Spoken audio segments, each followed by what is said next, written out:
kažko naujo apie pinigų valdymą. Ir mūsų sritis iš tiesų nėra susijusios su finansais, su investicijom, mes neturim savo verslų, todėl tai labai buvo mums įdomu. Aš dirbu teisinį darbą.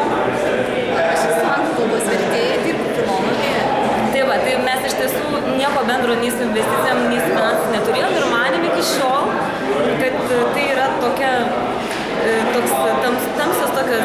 tamsus miškas mums nesuvokiamas visiškai ir investicijos tai yra vyriška ir ne mums galbūt, mes to galbūt niekada ir nesuprasime, tačiau tiesiog atvykome sužinoti kažko naujo ir sužinojome, šiandien jau antros dienos pabaiga ir sužinojome jau šiandien tokius svarbius principus, kaip galima valdyti savo pinigus.